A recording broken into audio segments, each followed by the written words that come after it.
All right, we got to get back in here and dive back in on the Elias Pettersson situation, his availability. There are more rumors. There's more context needed to the Sabres' involvement in this type of trade and why they might just rule it out completely. There's a lot to get to. There's a report about the Sabres being in on it in the first place, so a lot to get to on the Canucks superstar forward coming up here in the Locked On Sabres podcast.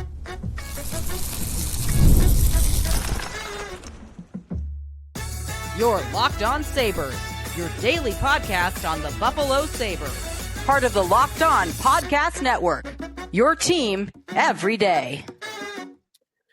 And welcome in, and thanks for making today's episode of the Locked On Sabres podcast your first listen every day. We are free and available wherever you get your podcast. Part of the Locked On Podcast Network, your team every day. You can check us out on our YouTube channel where you can watch the show. And if you'd like to become a member of our Locked On Sabres Text Club, then you can do that by heading over to joinsubtext.com/lockedonsabres, and that's where you sign up, and then we're texting back and forth from there on. And today, what you would have missed is some injury updates and some recalls. Yuri Kulik is out week to week. I'm going to get to that a little bit later on, what that means for the Sabres lineup going forward. A recall of Tyson Kozak, why I actually like that, and maybe he should stay in the lineup permanently. Some numbers on that and the current roster situation a little bit later on in today's episode of the show. Sneaky Joe DiBiase here on a Wednesday, and we are going to get right back into our topic from Monday about Elias Pettersson on today's show, because there has been more context, there's been more rumors, more reports, more involvement from certain teams. There's a lot to get to on this front. Chad DeDominicis expected Buffalo. If you don't follow him, if you don't listen to his podcast, you should. He had a very good point that I wanted to mention on our show today as well, that might give you reason to believe the Sabres are not going to go in on this move. But also got an interesting report from Dave Pagnotta of the fourth period that might make you think they will. So kind of a push and pull here on Pettersson, who is easily the most interesting player to watch in the league right now to see what happens to him. So a lot to get to. It's an off day today for the Sabres. I spoke with Lindy Ruff on the morning show at WGR here on Wednesday morning. He had to move from Tuesday to Wednesday. If you missed that, you can check it out on the Odyssey app. And got some good stuff out of Lindy today, because he said the Sabres are within striking distance of the playoffs, and I asked him about that. And also brought up, here's a little factoid for you, that 14 years ago today, the last season that the Buffalo Sabres made the playoffs, the 2010-11 year, they were on January 8th, same date as today, January 8th of that year, they were 8 points out of a playoff spot. Today, they sit 7 points out of a playoff spot. So it can be done. Couple of big differences, though. That year, in 2011, when they were 8 points out, they only had to climb over two teams. That's it. Carolina, and then I think it was Montreal in the final playoff spot. Those were the only two they had to jump over. Right now, they've got to jump over everybody. That's a big difference. And there's a big difference roster-wise, I would say, between this team and that team. That team had a baseline, had a foundation for goaltending.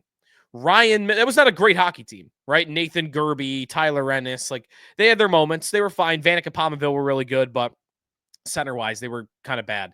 That team was not that great. It was fine. It was pretty good. But they had a foundation. They had a baseline of goaltending that you knew you were going to get at least a certain level from Ryan Miller night in and night out. And as good as Luukkonen has developed, as the player he's turned into has been impressive, he is not that. He is not that level of consistency. He was last year, but every other year of his career, he hasn't been. And this year has been, again, rocky to say the best. Good game, bad game, great game, terrible game. It's kind of been back and forth for Luukkonen. So that's another big difference. But if you want to think positively, that was true. That team was 8 points out. The last time they made it, they're closer now than that last time. Doesn't happen all that often. So we got into that with Lindy. And some other cool, interesting stuff that we talked with Lindy, so you can check that out. I do want to get right into Elias Pettersson, though, and there's been more reporting, and there's a new thing to get to on the Sabres front when it comes to him. Both what the Sabres what might need to offer to win the sweepstakes, and two, contract stuff, money stuff that we need to mention about Pettersson. Let's first get to, though, the most recent reporting in the last 48 hours since we last spoke about him.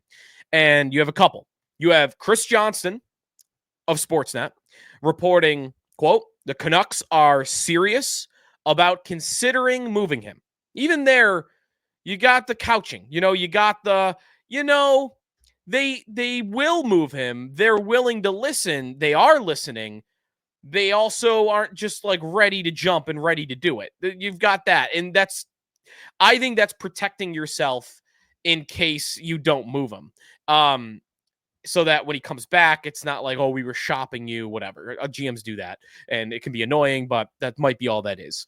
Also, Johnston says, and this would speak to, they've been thinking about moving him for not just like the last couple of weeks, that this has been going back a long time.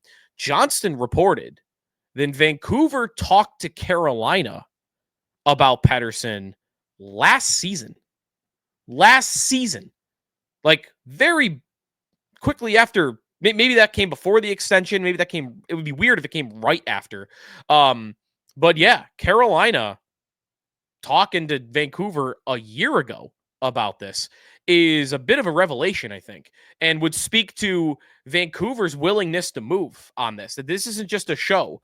They might want it out there that, we just want them to grow up. We'd like everything to come together here and everybody to figure it out. But man, if you've been thinking about this for 12 months or longer, then man, you're open to it. You are definitely open to it.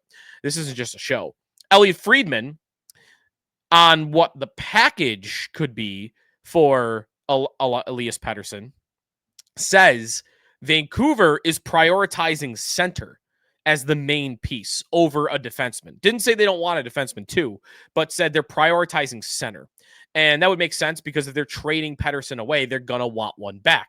And he also said that neither he or JT Miller's asked for a trade. So that's kind of the scoop that you've got more recently until we get to David Pagnotta's report, which is where the Sabres come in. But on that, center over defenseman, I don't think that rules out the Sabres because, yes, Dylan Cousins is struggling a lot. But Vancouver, if they're trading Pettersson, they're not getting a better center than him. They would know going in, we're going to downgrade at center, but we want a good center that can replace him in the top six, maybe second line. And then we want additional things after that of substantial value. That's how I read that. Because you would know by trading the best player in the deal, you're not going to get a better player than him. There aren't that many of those in the first place. So you would know you're downgrading at center. Now let's get to the Dave Pagnotta report. And then I want to get to outbidding the competition. Because everywhere you look, I saw today trade packages, and this is just the media, but trade packages and also rumors of teams being interested and teams being involved that go, Carolina, we just pointed to, the Sabres, the Rangers, the Predators I saw. We saw it listed of Boston was a team that was rumored to be interested in Pettersson. You could understand why a lot of them would be. Dallas, another one. San Jose, I saw written about. Philadelphia. Everybody is going to want to bid on Elias Pettersson. He does not come available often. Players like this, it has really not happened since Jack Eichel was available, a center of this talent. So, what though is the fun, exciting Sabre blurb? Good news and bad news. Let's start with the good news. And we go to Dave Pagnotta of the Fourth Period, one of the insiders of the league. Not on the Friedman level, not on the Pierre LeBrun level, but he gets stuff right a lot. He broke the John Tavares news going to Toronto, I remember years ago. He was the first to that, and he's been first to a lot of other things too. So he's plugged in. Just again, maybe not to the same degrees. Friedman, it's tough. You never know. But that's the reputation of these guys. Pagnotta, he says, this is the teams he lists as being linked that he's heard to Vancouver and Pettersson. He lists the Sabres first, the Red Wings, Minnesota, and the New York Rangers. So he lists those 4 teams. But then a little bit later on, he's got 2 sentences, one long line about the Sabres. And I'll just read you the first 4 words. This is the good news. Pagnota writes, quote, "The Sabres want Pettersson." Bam. That's all. That's what I need to hear. That's what I love to hear. Just being engaged in the Pettersson sweepstakes is a good sign. So the Sabres want Pettersson.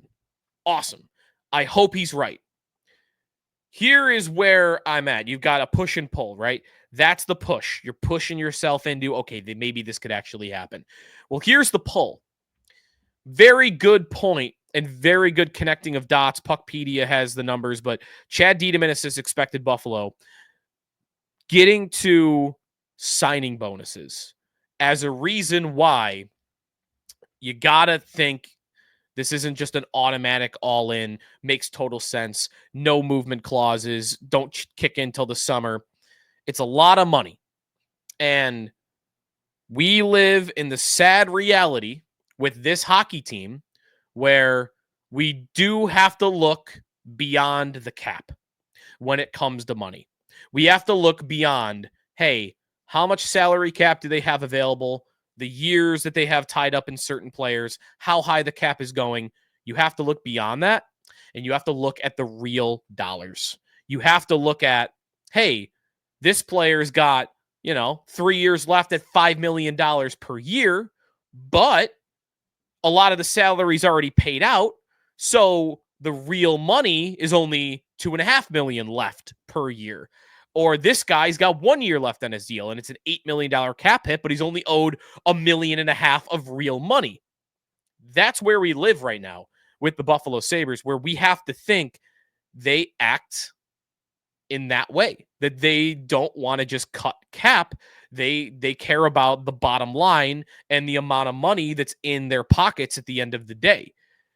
And when it comes to signing bonuses, Chad found and pointed out there's a trend with Sabre long-term extensions of recent memory where they are largely salary heavy, that they want to know.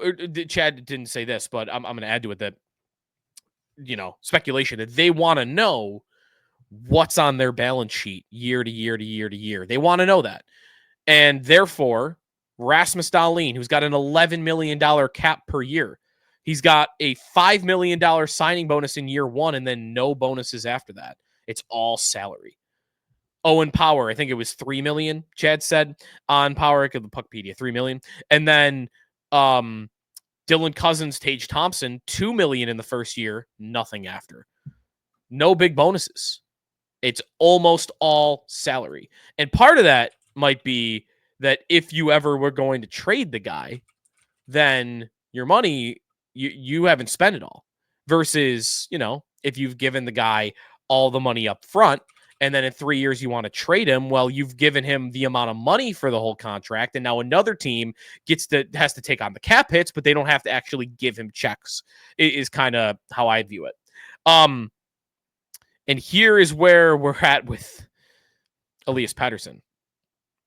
He has got a lot of money coming up in bonuses. Chad said that Pettersson, I'm looking right now too, he's got a $10 million bonus coming up this summer. And I'm not saying like I'm reacting to how the Sabres seem to operate. Remember when they traded Ryan O'Reilly and the idea was that they wanted to move on from him before his bonus kicked in on July 1st. So that's why it kind of happened the way it did timeline wise. And they maybe rushed into the trade. Pettersson has a ton of bonuses. He's got a $10 million bonus this summer. Next summer, nothing. And then the next 1, 2, 3, 4, 5 years after that, $5 million bonuses each summer after. But the $10 million bonus this summer is where I really want to dive in on that. Do we believe? And I hope the answer is yes, but I'm terrified, scared, betting, feel like the answer is no. The answer is that is we have the line in the sand that they could like the player, they could like the price, they could not mind the cap hit, even feel like they could fit it because they have all this cap space going forward, and say, yeah, but we're not handing him a check for $10 million in July. Not all at once. We're not doing it. And that's the sad reality of the Buffalo Sabres right now, is we have to worry about that. And we have to potentially cross off great trade ideas that are completely available to them without trade protection, that fit the roster perfectly, fit within the cap. And you might have to cross his name off, I'll say in pencil, maybe not in ink, but you have to cross him off in pencil because you just have to think about the real dollars when it comes to this organization. And I hope someday we get back to a point where that's not the case with this hockey team, because it was supposed to be different than that 10 years ago, 12 years ago, 13, 14 years ago when the ownership changed. And it feels like, feels like that part of it matters. The money part of it really does matter. Now, again, maybe I'm completely off base for this player. Maybe they would do it and say, we're good with the 10 million because he's that good. And that would speak to why Dave Pagnotta is writing in his article, the Sabres want Pettersson. And I hope he's right. When we come back, outbidding the opponent and what Pagnotta says or implies Vancouver would need to send him to Buffalo, and whether you like this or it's too much. That when we come back here on the Locked On Sabres podcast. Today's episode of the Locked On Sabres podcast is presented by Gametime. And with hockey rolling, basketball rolling, you got this. Right now you got the TGL, the Simulator Golf League. All right, the odds right on the screen. I'm like, all right, let me get in on this. The Tiger Woods Simulator League, if you didn't check it out, it was pretty cool. And of course, you got the football playoffs coming this weekend, and college and in the NFL. So big weekend coming up. From big upsets to game-winning drives, the NFL players are so much better with FanDuel. Right now, new customers can bet $5 and get $200 in bonus bets guaranteed. That's $200 in bonus bets, win or lose. The FanDuel app gives you everything you need for live bets, same-game parlays, so much more. Just visit FanDuel.com to join today. Get started with $200 in bonus bets. That's FanDuel.com. Make this playoff season unforgettable with FanDuel, an official sportsbook partner of the National Football League. Stinky Joe DiBiase back here on the Locked On Sabres podcast. Reminder, hit us up on our text club. Join subtext.com/LockedOnSabres is where you can sign up for that. We are talking Elias Pettersson again this week, as there's some updates on him.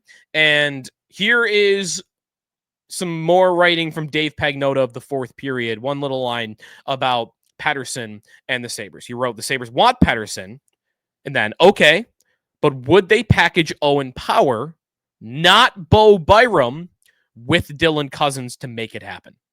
Now, Elliot Friedman had created the idea about a month ago of Byram and Cousins being the package for Pettersson in Vancouver.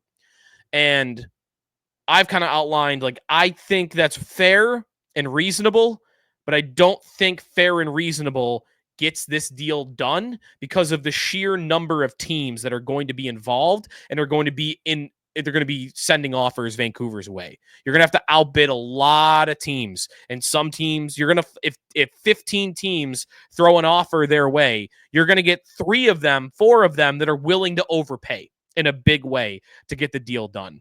And you need the Sabres to be one of those teams if you want this trade. So fair and reasonable probably isn't enough. And that's kind of what this speaks to. Power. Owen Power. Listen, I put this in our text club. I put it up on Twitter. I would say majority of the feedback was, that's too much. I am not trading them Power. Here's where I'm at. I don't mind it. And if I were sitting in Kevyn Adams' seat, it would be very hard for me to say no to that. And it would be very hard for me to walk away from that deal. And I would admit on the forefront, that would be an overpayment. Power and Cousins together. I mean, Power himself for Pettersson feels closer to fair than this deal. But here's the couple of things we know about: one, how big the market is, and two, they want a center. So Cousins kind of needs to be in the trade, it feels like. And then how am I getting enough value to outbid the rest while I need to throw in one of my star defensemen? And I love Bo Byram. Power is certainly more valuable. A number 1 overall pick. He's under contract for a long time. There's no wonder like there is with Byram if can we get him to sign a long-term extension? You don't have that question with him. He's ascending. He's had a good season. Sure, you might want to be a little more physical, but he's a great puck mover. He's patient. He's improved his shot. He's scoring more goals this year. Even strength points. He's 7th in the NHL right now. Like, he's giving you that. So Power is super valuable.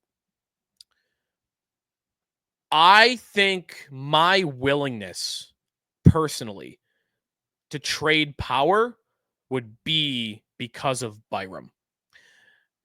I guess I'm going to put an asterisk on this, though. I would do that deal, Power and Cousins for Pettersson, if. I need an if.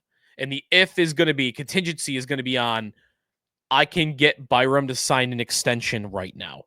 Like, to me, if Vancouver offers me that deal, or actually Byram, I should have this buttoned up, sorry, of whether he can actually sign an extension right now. I think he can. Yeah, there's no, to my knowledge, I don't think there's anything wrong with that. If so, he's got to wait till the summer. Then if he's got to wait till the summer, then I need a commitment verbally right now. And maybe that would be enough. If I get a strong commitment verbally, I would do it. But I would need to know that I'm signing Byram to like a 7-year deal, or at least like a 4 or 5 year deal, something. I am signing him and keeping him because I love the player. And I think he can give you what you were hoping Owen Power would. And I think he already kind of is. You might say Power, number 1 pick, Victor Hedman comparisons that I've made and others. Like, there's a higher ceiling there with Owen Power. I think the difference is kind of negligible. I love Byram as a player. I think he's more active offensively. I think he's actually a little more aggressive physically, even though he's not as big. I think he's better at scoring. He's got a really quick mind for the game. I think Power likes to slow the game down a little bit, and that might be more of a preference thing. They just kind of plays different styles. I like Byram a lot.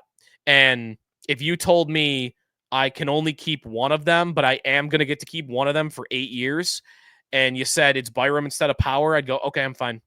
I'm good. I'm okay with Byram being your number 2 defenseman going forward. So that's where I'm at on that deal. If I could get a commitment from Byram, I would trade Power. I'd be willing to do it.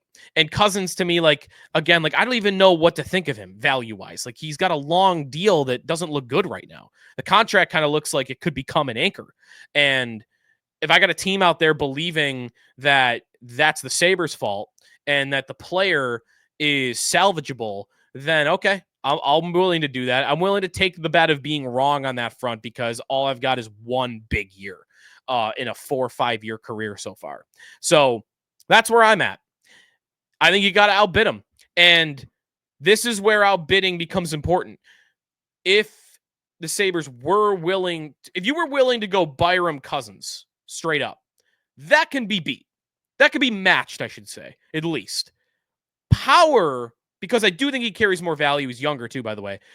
Power Cousins, that just seems that little extra bit of value that Power probably is over Byram. It just feels like that's tough to match for a lot of these teams. You know, who are the rumored teams? Let's go through them and see, can they match it? Detroit.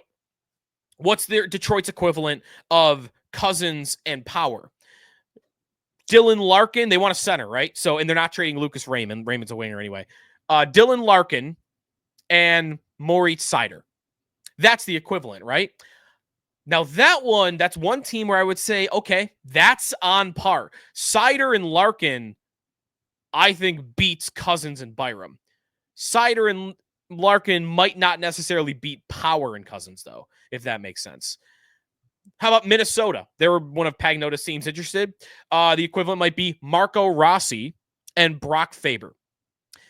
That, I think, beats Byram and Cousins. I probably don't think it beats Power and Cousins. It gets close. Again, like when you're right, you got it. It's like that little extra sweetener of, ooh, you're getting a number 1 overall pick defenseman here that's under contract already. Like that little bit of extra value that Power is over Byram might make a big difference. How about the Rangers? What can the Rangers offer? I don't think they can match the Sabres either of these packages. They would probably go Zibanejad, who is a great player, way better than Dylan Cousins, but he's also older. And Keandre Miller, they're not trading out of Fox. So Keandre Miller and Zibanejad, it's a pretty good package. If Vancouver's trying to win right now, that could entice them. But if they really want the long-term future while also trying to win now, then the Sabre offer would beat that. The Bruins are reportedly in on this. The Bruins, I think, should be dead in this. Like, If Vancouver's prioritizing center, that's the one thing the Bruins don't have. What are they going to do? Pavel Zacha as the number 1 piece in a deal? That's not happening. And then, last but not least, just in this little exercise, let's talk about Carolina. Because I could just see Pettersson on Carolina. And man, that would be a great deal for them. I mean, they've been a great team for years, and they've just lacked that one star. Sebastian Aho is pretty close to it. Pettersson would be that for them. And, of course, they are the team that was mentioned as being involved last year. Carolina could come close. Martin Necas, who would not sign a long-term deal with Carolina, he started really hot, over a point per game on the year. That would be an option to send to Vancouver. The sweetener, though, I don't know what that would be. It would have to either be a first-round pick, which would be low in the first round. Do they have a prospect they could throw in? I don't know if that would excite Vancouver enough, though. Necas and a prospect. You'd rather do Cousins and Power. Jacob Slavin, he's 30. He's great, but like maybe that would be the route. I think Carolina is the team I'd like to focus on because I would bet they're aggressive. They're trying to win a Stanley Cup, and they'd be very motivated to get this player. And I think Power and Cousins is something they couldn't match. So that's where my perspective is, looking at the market and thinking about how do I make sure nobody outbids me? And if you offered the Canucks what Pagnotta's reporting might be the price, if I offered them Power and Cousins, I don't think I would be surprised if you found a team out there that beats that. And that's why I would be willing to do it. And I do think Pettersson's that good a player. I think if you get the most out of him, then he is that good a player. And listen, they can't sit on their hands and do nothing forever. Like this, take a swing. You got to go down swinging if you're Kevyn Adams. This is a 14-year playoff drought. The worst that's going to happen is you remain what you've been for over a decade. And that's not probably the best way to do business, but I'm getting the best player in the deal. That is my overriding philosophy on a trade like this. If I'm getting the best player in the deal, I want to be the GM or the team that's willing to pay the most. All right, little look at Pettersson there as the market. I guess you could say it's heating up. And let me know, would you do Power and Cousins straight up? Let us know what you think. When we come back, some updates on the Sabres lineup. There's some injuries to work through and what Lindy told me and Jeremy today on WGR about Thompson's injury, because he is not playing center right now, but maybe there's not as much concern as there should be. That when we come back here in the Locked On Sabres podcast. Today's episode of Locked On Sabres is presented by Gametime. Listen, you got some playoff football in town this weekend, and it's going to be cold, but 28 degrees is not like we've had much colder playoff games than that. Sun will be out at 1 o'clock, it looks like, potentially. So it could be a really fun game to go to. And of course, playoff football is always fun. So you got that going for you. You got hockey in town as well, lacrosse, so much going on, music, theater, comedy. You want to be doing stuff right now indoors. It's cold outside, and you want to be continuing to do activities. You want to have some fun on a weekend night. Check out the Gametime app, live events all over the place. Gametime's made it even easier to get tickets for your favorite events with this new feature, Gametime Picks. Feature filters out the fluff to show you only incredible deals on great seats. You don't have to waste time searching through thousands of tickets. Take the guesswork out of buying tickets with Gametime. So many great features. I love the fact that you can see exactly what you're going to be looking at, how high up you are with a visual look at your seat that you would be buying before you purchase it in the app. Download the Gametime app, create an account, use the code LOCKEDONNHL for $20 off your first purchase. The terms apply. Again, create an account, redeem code LOCKEDONNHL for $20 off. Download Gametime today. What time is it? Gametime. Final segment here on the Locked On Sabres podcast. we're going to get to some injury updates here. The Sabres have recalled Tyson Kozak from Rochester as they are dealing with some injuries, in particular dealing with some injuries in the bottom six. Let's start with the fourth line. Beck Malenstein is dealing with an illness, so he is not going to play tomorrow night against Ottawa. My hope would be that, well, I guess with the addition, I'll tell you about the other injuries, Yuri Kulik. Tough news. He's week to week with a lower body injury. He left last game with it and did not return.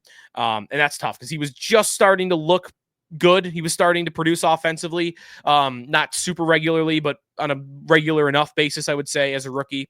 And him being out week to week stings because with Thompson not playing center right now, like Kulik as a scoring center down the middle was kind of needed because now, Ryan McLeod kind of has to be a number 2 center unless you're gonna have Thompson go back, and right now he might not be able to. So that's tough. You don't have a lot of scoring punch down the middle at the moment with Cousins, McLeod, Krebs, and then whoever would be currently centering the fourth line.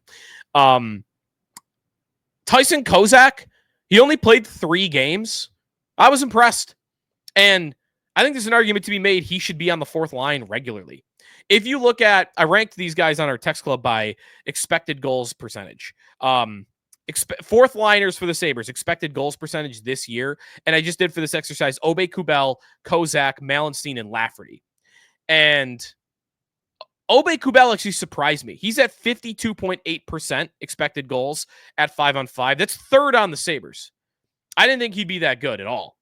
Kozak, and again, only 3 games, a very limited sample size, 52.5%. That's fourth best on the Buffalo Sabres. And then for comparison, Malenstein's at 46%, which is 15th, and Lafferty's at 42%, which is 23rd, which is basically the worst on the entire team. Lafferty's been really struggling all year long, and he would be the one when everybody's healthy that I would scratch. And I think Kozak is somebody they should take a look at over those veterans.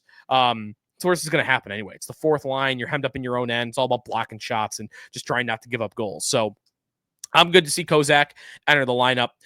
You'd like to have a scorer somewhere in Rochester be able to come up and give you something, but well, Kulik's already been here, I guess. Thompson, been playing wing, been dealing with something. Lindy, though, really pushed back against the idea that he's severely hampered. And that's been true of him in the past. Last year, that back injury, I think, was really screwing him up. And whatever he's dealing with right now, and I don't know that we have a really great idea of what it is, it doesn't appear to be affecting him too much. He's not taking face-offs, and he's playing with Cousins, a real center, but he blasted off a 103 mile per hour slap shot the other day and 106 last week. There was one play he almost scored. He missed the net on it, just barely. It was like a semi breakaway where Thompson was skating at like 1,000,000 miles an hour this last game, where he beat a defenseman to a puck, but it looked like he was going faster than any Sabre I've seen all season. So he's skating well, he's shooting the puck well. So I don't really know what it is, but he's looked good on the wing, and we've always kind of wondered that, right? Ever since Don Granato moved him from wing to center, we've attributed that growth to, well, he's playing center now. And it's good to see that if he ever did have to move back to the wing, I don't think that ever have to happen here. Unless if they traded for Pettersson, maybe. But he's played really well in the wing. And that speaks a little bit to me that, sure, center, I'm sure, helped him out a big way. But Tage Thompson has developed into just a great hockey player overall. And that if he were playing wing regularly, he'd still be giving you 35 plus goals, maybe even as closer to 50, like he's kind of been on a pace for this year. So I've liked Thompson on the wing. I think you'd like him to go back to center because of how thin the Sabres are on the wing or at center, but with Kulik out, but we'll see if they end up doing it. All right, that's going to do it for us, though, today here on the Locked On Sabres podcast. Elias Pettersson, very fun trade idea, and I hope that the fuel keeps getting added to the fire because I like the player a lot, and I can only imagine the excitement if give the Sabre fans a pulse. That's what trading for this guy would be. Go do it if you're Kevyn Adams. Go make your stamp on this team, your signature trade after 5 years almost with the organization as the general manager. Go make your signature trade. That's going to do it for us today. Tomorrow is a game day, so we'll talk a little bit about Ottawa, the season they're having, which is not out of the blue for me. I picked them to make the playoffs, and I would still pick them to make the playoffs right now. We'll talk about the matchup, and we'll have your takes on this Pettersson situation tomorrow as well. Come back then. Check out Joe Marino, Locked On Bills, with the playoff game this week, and also Steal and Flip with Locked On Fantasy Hockey. We will talk tomorrow here on the Locked On Sabres podcast, part of the Locked On Podcast Network. Your team every day.